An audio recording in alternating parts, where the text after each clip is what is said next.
Hello everyone, this is Michel Leviathan Sorbet and you are watching a new episode of Wojennik TV.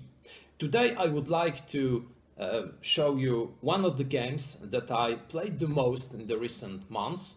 It's a game that I already unboxed and I showed you the content of this huge box. The game is called Old School Tactical Volume 1. That's a game published by Flying Pig Games thanks to a successful Kickstarter campaign, a campaign which took place twice because the game was first published thanks to a successful campaign on Kickstarter, and then when it got published it was relaunched on Kickstarter because many players who missed the first campaign requested the game to be reprinted. It got reprinted thanks to a second Kickstarter campaign. So what you are seeing now is the effect of this second campaign. That's the second edition of the first volume of Old School Tactical. That's not the only game in this system, because Old School Tactical is a series of games covering World War II.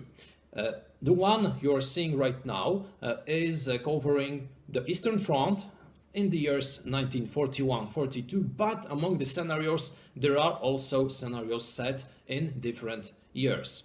The game, as it covers the Eastern Front, is focused on the struggle between Germany and USSR. You will find a lot of quality components in this box, in this heavy box. I made an unboxing video so you can check them out in this video, but I'll take a closer look at them also right now. The game is made by Shane Logan, who is the designer and the author of the system of Old School Tactical, but the game was also developed by Mark H. Walker.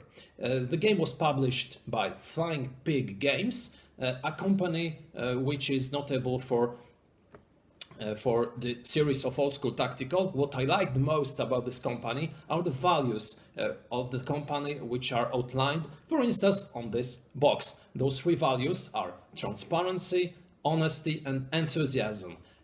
Looking at this box, looking at all the content that Flying Pig Games is preparing, I must tell that those three values are not simple words, they are facts. Having said that, I would like to show how the game works, what you will find inside this box right now. The box for Old School Tactical is not heavy and large without a reason. And this reason is because inside this box you receive a lot of high quality components. And now I would like to show you how those components look like and what we should find in the big box shown a little bit earlier. Now, the first two things are big and large maps which take a lot of space inside this big box, and that's the reason why this box is so heavy. That's the reason why this box is so big, because both maps that we receive are very, very large. Both are heavy cardboard mounted boards of high quality. The first map shown below is a winter map, although it's map number 2, I'll show it first, and it represents winter scenery, so this map will be used when playing scenarios set in November, December, January, February, etc. The second map is a summer, spring, autumn map, green, not white, and used during the other scenarios. Now, both maps are very aesthetical. I love the artwork. I find it great, and I find it a great idea to prepare two maps used during different periods, used during different scenarios. Now, both maps are very functional because looking at the hexes on which we can see different terrain structures, woods, roads, paths, hedges, stone walls, light structures, heavy structures, streams, etc. I do not have absolutely any doubt what kind of terrain I'm looking at. The limits and the borders of each hex are very nicely shown. Each hex has a letter and a number. Those will be important because each hex having its own ID, will be sometimes mentioned in the scenarios, which will tell you which unit should be placed on which hex. Each hex has a center dot, because in Old School Tactical, as in many other wargames, we will be using rules concerning line of sight, concerning measuring distance, and those will be always measured from the center of a hex to the center of another hex. Now, I said earlier that both maps are very, very large, and now many wargames use smaller maps which are placed one next to another in order to create the battlefield. In Old School Tactical, another approach was used, and this approach was to create big, large maps.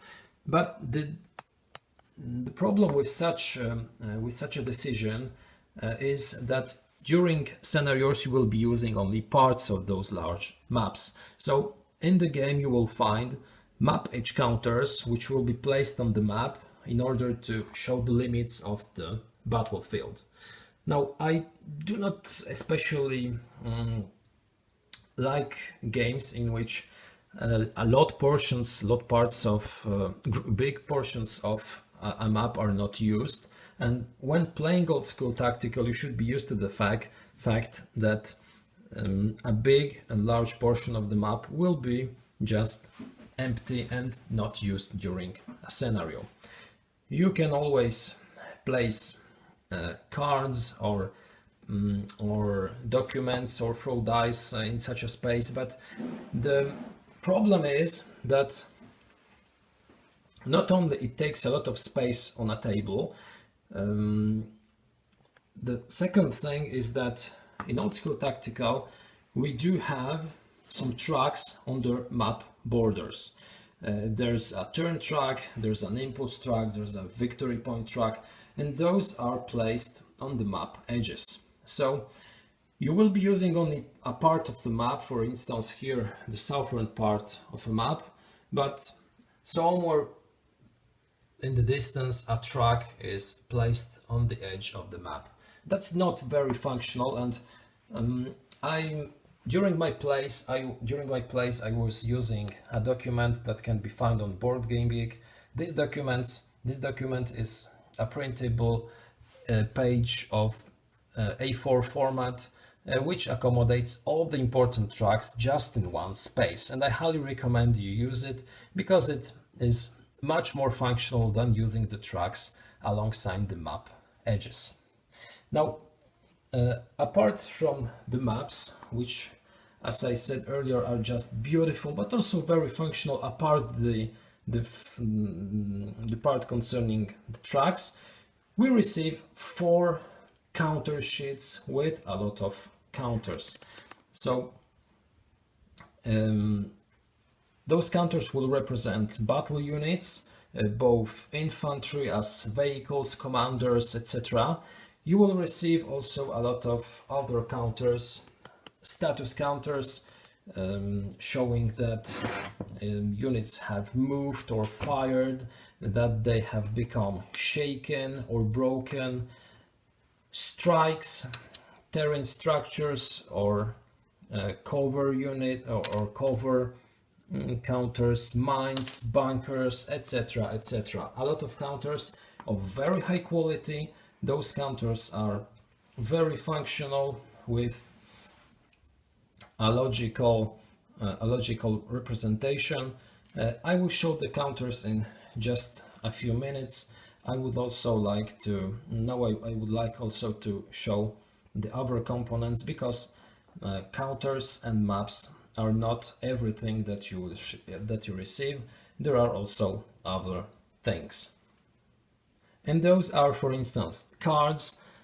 Cards of 2 types. The first type are unit cards, because each unit in the game has its own card showing the data concerning such a unit, for instance, movement points, firepower, range, defense, special rules concerning each unit, etc. Those will be used during play as aids, so you will just you can just look at the card and see its parameters without having to search it in rules or in other places.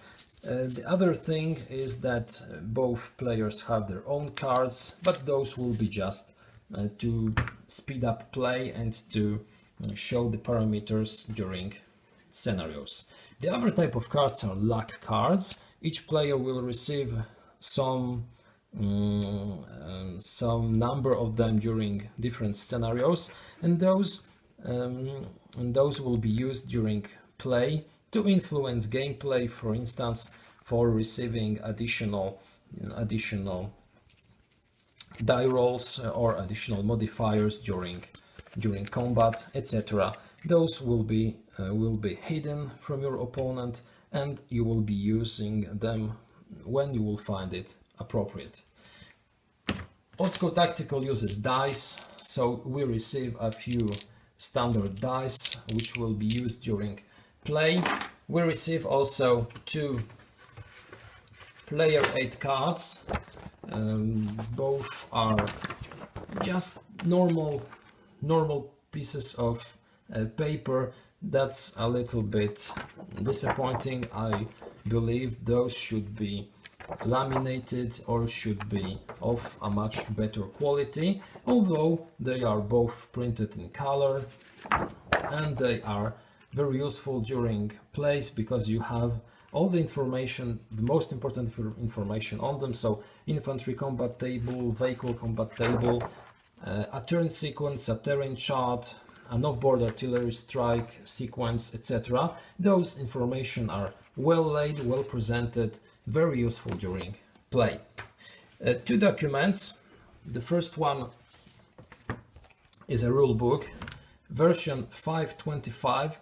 So that's not the first version of the rule book, but inside, even though it's version 525, you will find typos, you will find some ambiguities. In general, I find the rules pretty straightforward, pretty simple to understand.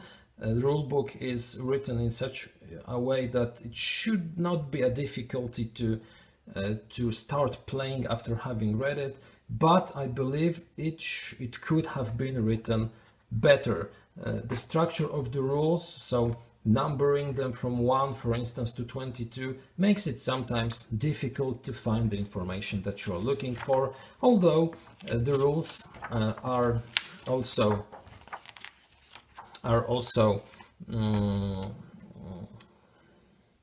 upgraded with some examples, with some explanations. So as I said earlier, it's not a very complicated system, a very complicated game, but the rule book, taking into the consideration the fact that it's not the first but the 5th version of it, should be much clearer and better and better written.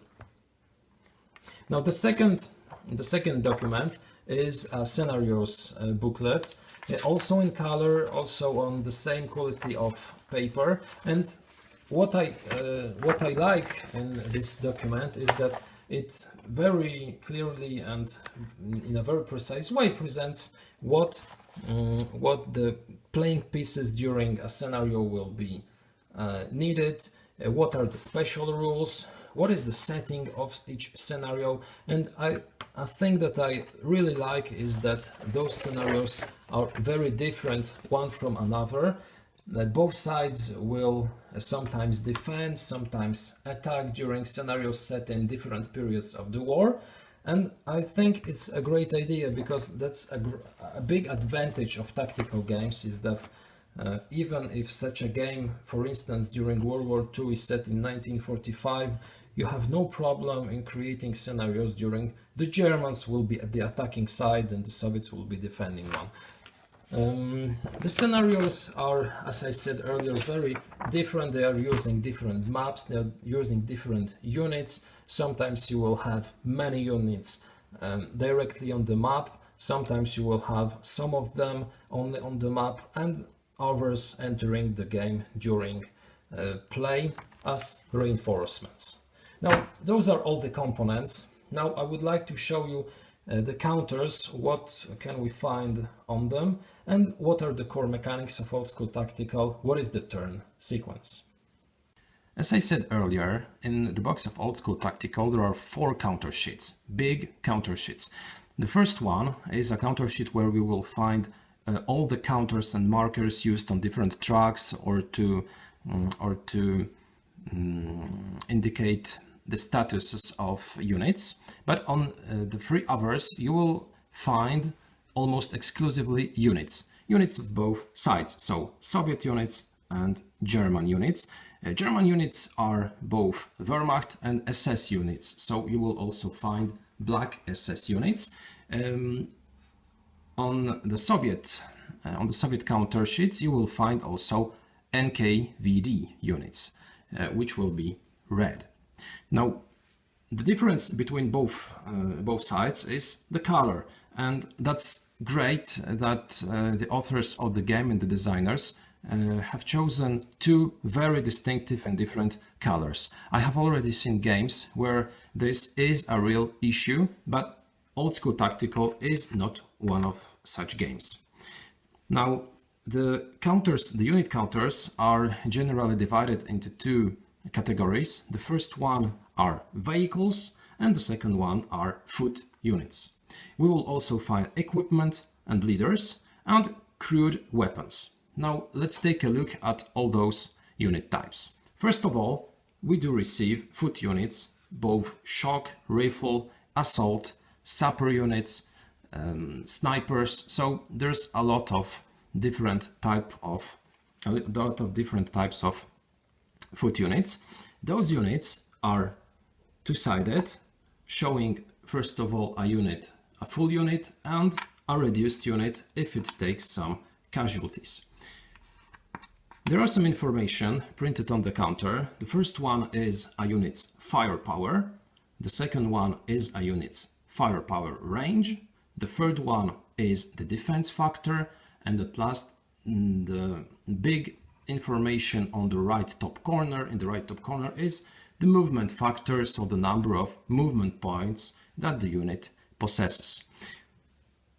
Both German and Soviet units have different statistics, and that's a great thing because both sides are played in a different manner. It's not just a copy-paste design. It's not just a copy-paste design. It's a copy-think design. So I do like it, and that, as I said earlier, influences gameplay because both sides are played in a different manner.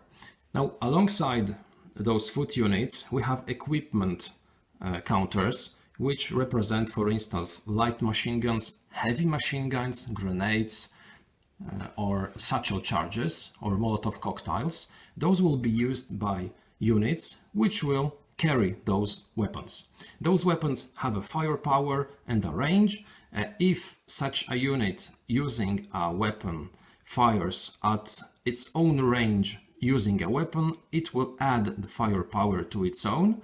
If it fires further than its own range, so at the range indicated on the weapon, you will use only the firepower of the weapon, not adding it to the firepower of the unit. Weapons will be dropped, weapons will be switched between units, but in general, only one unit can use such a weapon at a time. We do receive vehicles. Vehicles are bigger counters than foot units, and those have the same statistics concerning firepower and concerning movement, but they do have additional information and additional data. First of all, they have a red AP firepower used against other vehicles. They have also an additional firepower factor, machine guns used against soft targets, just like the first one on the top left corner. Then we have also 2 other factors on the right. The first one is a front defense and the second a flank defense, both used when the unit is attacked from front or from flank. That means that vehicles And some crude weapons also have a facing and have also a covered arc of fire. Foot units can spot and shoot in any direction, but vehicles or crude weapons, if indicated on the counter, have only a covered arc.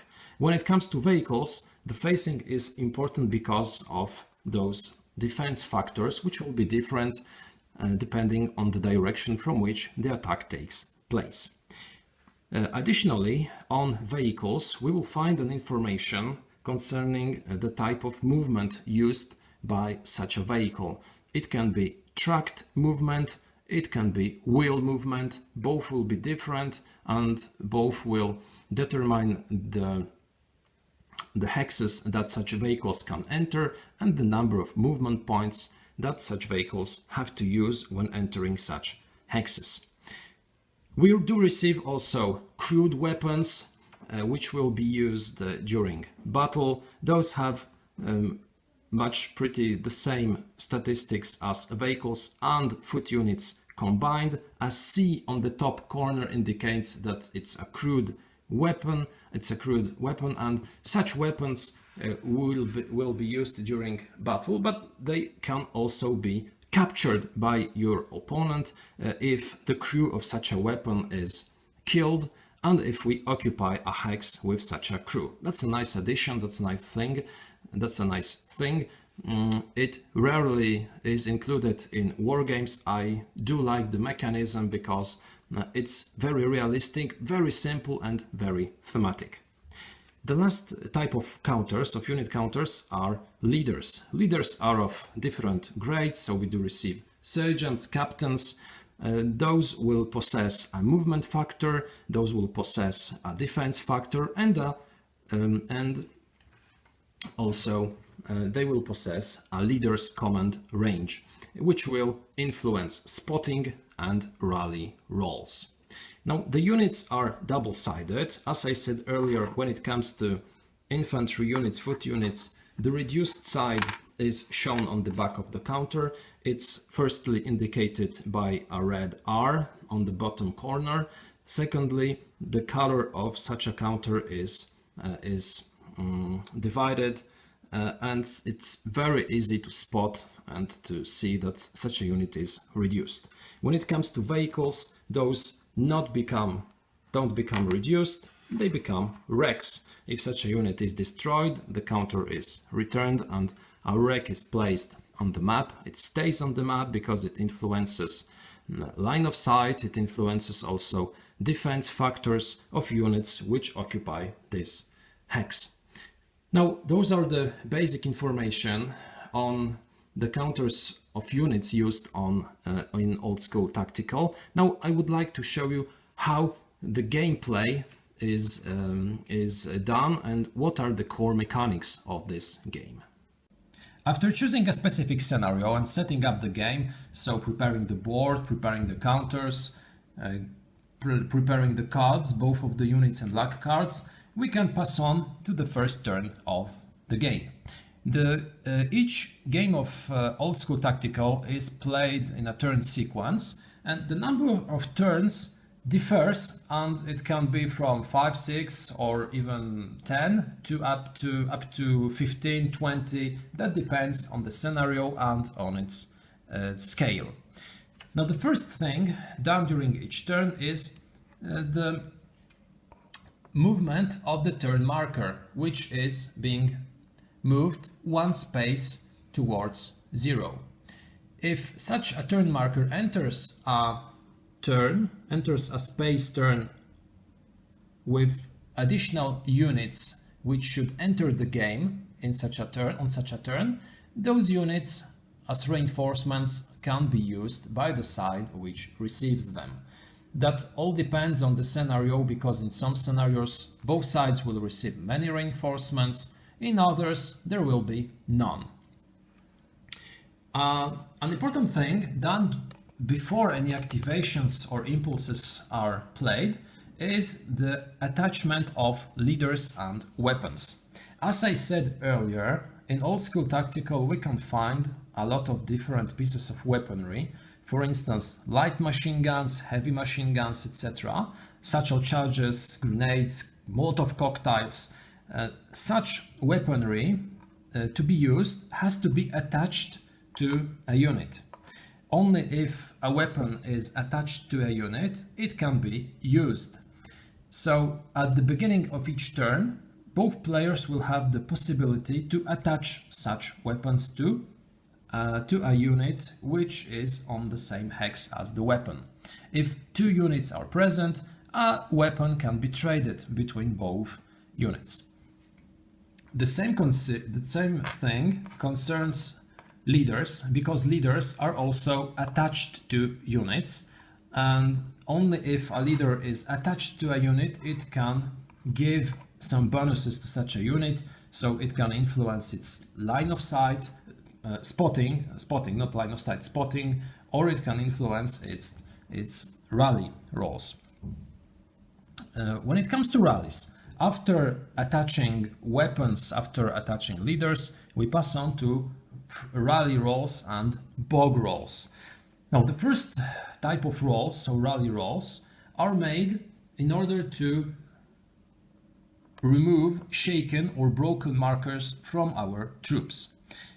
Rally rolls can be made both during impulse phases, but they have to be paid for with impulse points, or they can be made at the beginning of each turn without paying any impulse points. In order to rally a unit, we have to roll 2 dice and to obtain a certain number. It's easier to rally a shaken unit than to rally a broken unit. But if we fail to rally a broken unit, it just becomes shaken. Now, there are some modifiers concerning those rolls. For instance, a unit in range of a good order leader receives a +1 modifier. Non-vehicles in open terrain receive a -1 modifier, etc. Those modifiers are present on the player's aid chart. There are only a few of them, so it's not very complicated. It's rather a mechanism known from many other wargames. The other type of rolls made at this point are bog rolls, because in the game we have some vehicles, both wheeled and tracked, and both such types of vehicles can bog down in some terrain hexes. For instance, a tracked vehicle can bog down in woods. If it gets stuck in it, at this point of a turn, we make some rolls to verify what happens to such a vehicle. After rolling any rally rolls, after making any rally rolls or bog rolls, we verify the initiative during the turn. In order to do so, we launch dice, both players launch dice, and the winner, so the side which obtains a biggest sum, becomes the side with the initiative that will enable such a side to act first during the turn. Another very important roll is the impulse roll made at this point. Both sides have a certain number of impulse dice, which are always indicated in the scenario description. Those dice can be, each side can receive 2 to even 4 impulse dice, and at that point both sides make rolls to verify the number of impulse points that they will receive during a turn. Such sum is indicated on the impulse track, but it's very important to reduce such a number by the casualty points of a side, because during play both sides will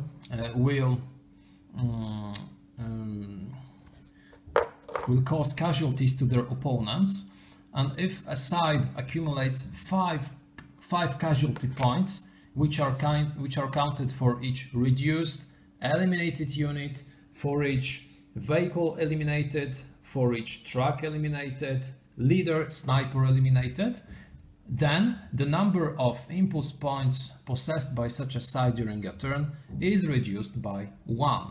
So it's theoretically possible to reduce a number of impulse points up to 0.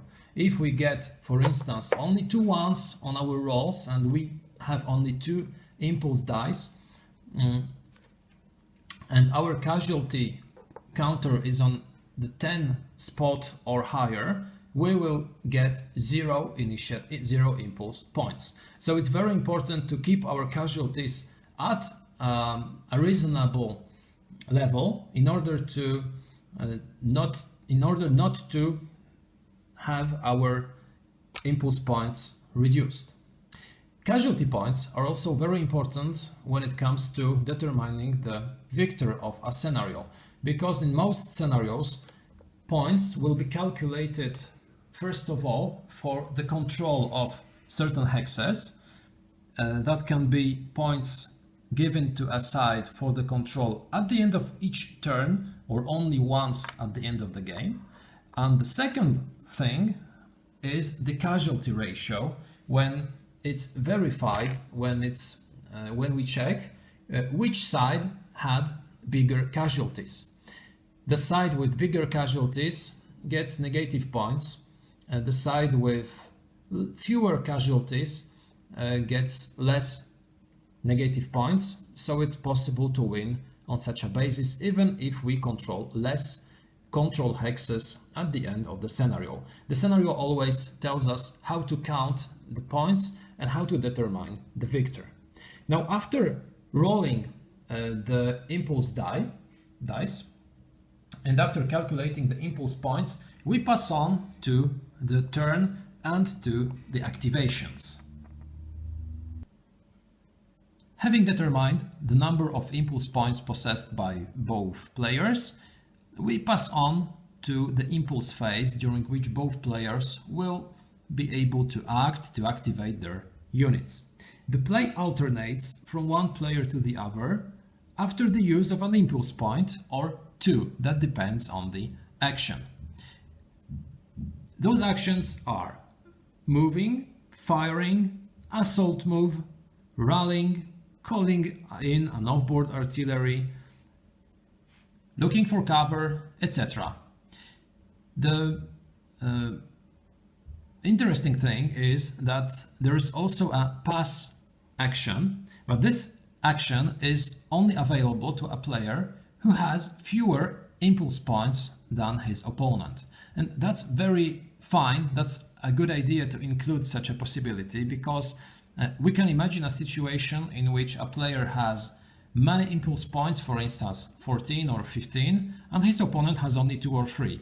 If such a player would be obliged to use his impulse points, he would be very quickly overwhelmed by his opponent. So if we have really few impulse points, the passing action enables us to keep them for really the moment that we need them the most. Now, the basic action is moving a unit. Moving a unit in old school tactical is pretty straightforward. Each unit has some movement points which are used during the course of a turn and during its activation.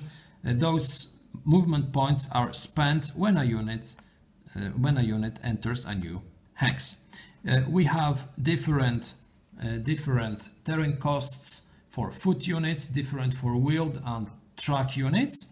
It is also possible to group move 2 units, because it's possible to stack some units in old school tactical. But stacking is also very simple in this game. You can stack only 2 units on a hex, no matter their parameters are. You can add 2 leaders and a number of weaponry. So it's pretty straightforward. You do not have to count any strength points or power points. You just have to remember that a stack is composed of no more than 2 units. Both units in a hex can be group moved together by spending 2 impulse points. So it's possible to move a whole stack, but it is more expensive than moving a single counter. A counter being moved after having finished its move is covered by a moved marker to indicate that such a unit cannot move once more during the same turn, because movement is an action that is possible only once per turn. Firing is possible twice a turn, of course, if a unit didn't move. If such a unit is fresh, you can freely fire with it, and then during another activation fire again. If a unit is activated twice, so making a sequence of fire movement or movement fire or fire fire, it is covered by a marker used marker, which indicates that the unit is unavailable until the end of a turn. An exception is intensive fire, which is possible by a used unit, but first of all, it is not very efficient because the unit receives negative modifiers when firing, and secondly, the unit becomes immediately shaken. So that's a pretty dangerous decision to take, but sometimes it can pay off if you have an easy shot. Now, firing is also done by a single unit, but it is possible also to group fire if you have a leader attached to the firing units. Firing is first of all made at a certain range indicated on the unit counter. Secondly, you have to have a line of sight to your target. What is important is that you are firing against a single unit on a hex, not against all the units on a hex. So you have to choose your target. If on a hex we have a stack, you have to choose your target among those units. You verify your firepower, you verify the defense factor of the target, you include any modifiers, for instance, for degraded line of sight. So if my line of sight passes through a hex with smoke or with other terrain which degrades line of sight, I receive a negative modifier. After comparing both factors, we receive a number from -5 to +7, and we use the table, the infantry combat table, if we are firing against an infantry unit, and the vehicle combat table if there are vehicles participating in the combat. The results of such fire, which is determined by die rolls, which can be further modified, can be as follow. First of all, a unit can be eliminated no matter the number of steps it possesses. So it is possible, obtaining a high number on our dice, to immediately eliminate an opponent's unit. Eliminating an opponent's unit causes casualty points to our opponent. Then it's possible also to do casualties without eliminating an unit, so a full strength unit becomes reduced. If the unit was already reduced, it is eliminated. It is also possible to have the unit become broken or shaken, but before it happens, we test the unit's morale using always a gut check, using always a gut parameter indicated always in the scenario. The scenario always says at which level the gut number is existing in a scenario for each side, and we verify if the unit which was fired at becomes shaken or broken by comparing the result of our roll with the gut number. If the unit fails the test, it becomes shaken or broken. A unit, as I said, can fire twice a turn, eventually use also intensive fire. A unit activated twice becomes used. Now, it is possible also to spend initiative impulse points on rallying units. Rallying units may be done multiple times during a turn, as long as we have some impulse points. Of course, we can also wait for the beginning of the next turn in order to try to rally such units without spending impulse points. During the course of play, we can also use luck cards, which do not cause us to pay any impulse points. So we can play a card and then still do our activations spending impulse points. It is also possible to engage in close combat if we enter a hex occupied by enemy units. So if we assault move, which is a different action, all the units in such a hex become blocked and become engaged in close combat. They cannot move, they cannot be shot at until the end of the impulse phase. At that point, a melee combat is being initiated. The attack factors are being compared and casualties are also implied. So close combat is also very simple. It is bloody, it is intense, and what is important is that it also enables sometimes a weaker side to block some enemy units by entering on a hex occupied by those units. It is also possible to enter into a tank duel if there are two tanks firing at one another. It is possible also to call off-board artillery in order to do artillery strikes. It is possible to call mortar or rocket strikes. Now what I like in the rules concerning off-board artillery strikes are the rules concerning structure collapse, because on the board we see some structures. There are buildings, there are light structures and heavy structures. All of them, if they are the target of an artillery strike, of an airstrike, may collapse if such a structure is being destroyed during such an attack.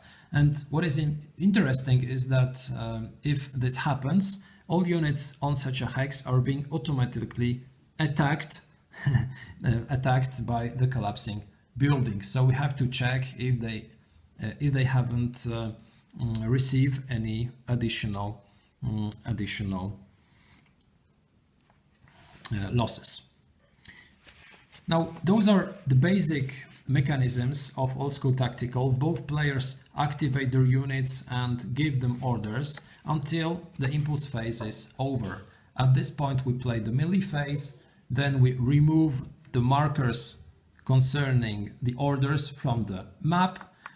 We pass on to verify if there are some victory points for any side to attribute, and then we play a new turn. Now I would like to tell you what I think are the great things about old school tactical, what I like in the game, what are the weaker sides of it in my opinion. So I like to pass now to a conclusion.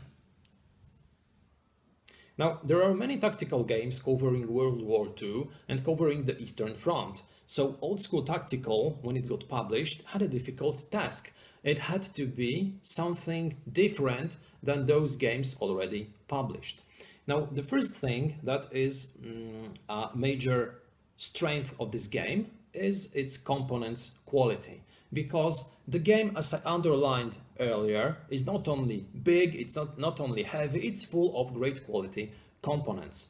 The first thing is the great map. It's not only very pleasant to look at, it's also very functional when it comes to the details on the hexes. The one thing that could be made a little bit in a little bit different manner is the way that the tracks alongside the map had been prepared, and I believe that during play it's one of the things that could be a problem, because all the tracks are located on the map edges, but during play we will use only some parts of the map. So I strongly recommend to print the single A4 sheet with all the tracks to track impulse points, to track victory points, casualties. It's a lot easier, it's a lot simpler to just take a look and to glance at all the tracks at once and not to check them somewhere on the map edges. I like very much the counters because, first of all, they are of a high quality. They are very nice to look at, just like the map is. The information and all the data on the counters is just fine. You look at a counter and you know what is its strength, what is its firepower strength, what is its range, what is its movement factor, and you see if it has a facing priority. So the counters are not only of a good quality, they are not only pretty, but they are very functional, and that's important because it helps to speed up the game. It helps also to play.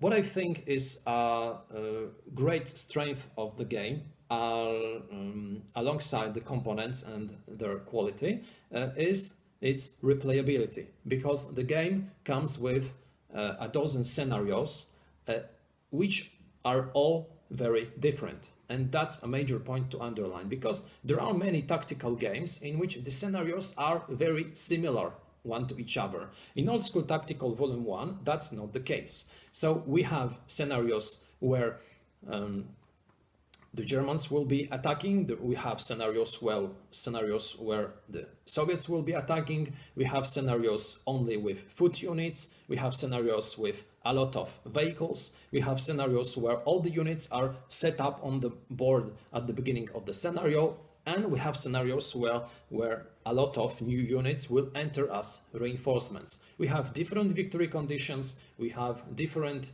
tactical situations, we have different terrain. So the scenarios are just very different one from another. That's great because each game will be different, because the length of each game can be different. If we have a lot of time, we can play a big scenario with many units with a long time to play. But if we want to play a shorter game, or for instance two games in a row, we can just choose a simpler and shorter firefight, and that's great. I find it very good, and it's also very easy to create its own scenario. So the game is not only a game with scenarios proposed to the player which are very replayable. It's also a game which enables creating scenarios in a very easy way. A big advantage, a big strength of the game is also its intensity and its dynamic, because the impulse system used by the game makes the game sometimes very intense, in the way that we never know if the initiative will not rapidly and drastically change from one turn to another. The number of impulse points which are granted thanks to dice rolls can be very different from one turn to another, and from 15-16 impulse points we can change to 4 or 5 in the following turn. And that makes the game very dynamic, because one side which is in the offensive can and sometimes will find itself on the defensive in the following turn. Now, this system on itself is, as I said, dynamic and intense, but could be a problem if not a rule that states that if you have fewer points than your opponent, you can just pass without spending an impulse points. And that's brilliant, that's great, because thanks to this rule, even if you're unlucky when rolling your dice, even if you have very few impulse points, you can spare them and wait for a crucial moment, for a very important moment during a turn, to use them. Thanks to it, even if you have few few impulse points compared to your opponent during a turn, you can maximize the way that you use them. That's great. I like some mechanisms in the game which add chrome without drastically increasing the complexity of the game. So, for instance, I very much appreciated the rules concerning structure collapse. It's not something you see very often in wargames.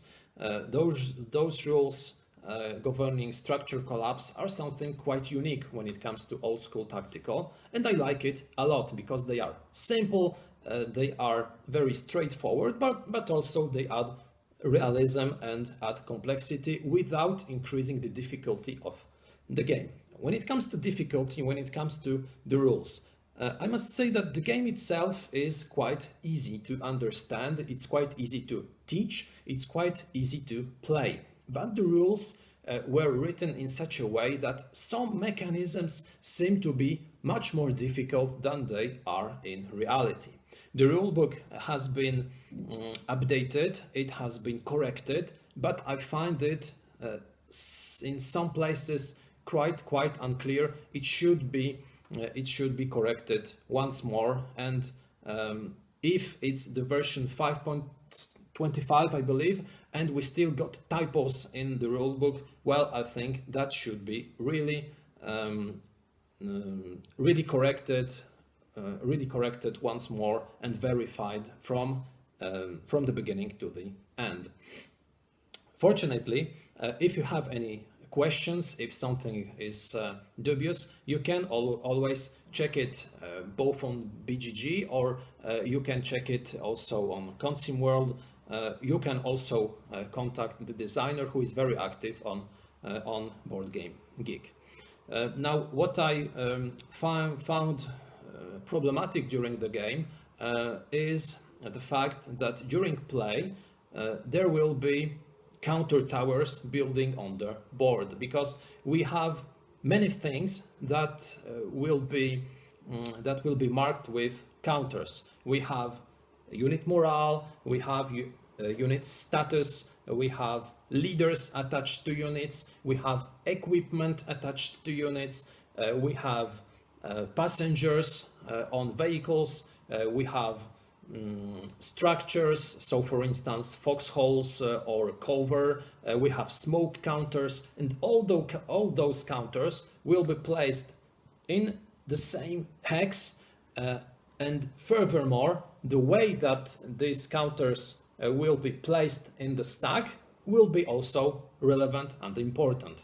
So during play, sometimes we will have to glance at such a tower of counters and check what is their order, which units aren't broken, which are still eligible to fight, to fire, etc. So this becomes a thing to be concerned of when you are playing bigger scenarios, when you have more units on the map, and it requires a lot of attention not to destroy such a tower, because if you do so, it can ruin the gameplay or change the situation on the map. It's not a great problem, but I like to mention it because some people just don't like such crowd on hexes. Now, when we talk about crowd on hexes, one thing that I find bizarre is the fact that vehicles, that the facing of the vehicles is implied in such a way that we have to face the hex side of the counters with a vehicle's corner. Because of it, it's much more difficult to create stacks which can be easily inspected and which can be easily put in hexes, because it would be much easier if the orientation of the vehicle would be the same as of foot units or as of different markers. Not a great deal, but something that could be made in a different manner, which would speed up game and which would be simpler, just simpler. Now, I said earlier that the game is really easy to teach, and that's a great strength of the game because Old School Tactical can be a great entry war game. You can easily play it with someone who is not a wargame fan, who is just entering the wargame world. Firstly, because the rules are not very complex. Secondly, because the playing time of many scenarios is very pleasant. Thirdly, because the number of playing pieces on the map will also be very different depending on the scenario.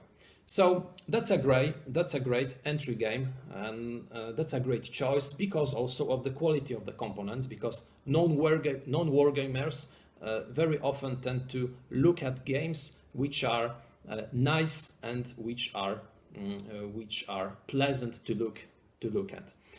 I like that the game requires a lot of maneuvering because it is not only a simple move and shot tactical game. Many tactical games have this problem when you just move your unit, then shoot, then your opponent does the same, etc. It's the one who makes a successful die roll who wins at the end.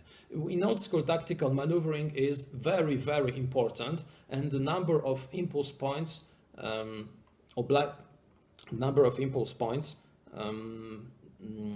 makes it very difficult just to stop and to shoot at your opponent for all the time. You have to also place yourself in an optimal position and to concentrate on the part of the map, on the part of the battlefield when you can obtain the most advantage possible.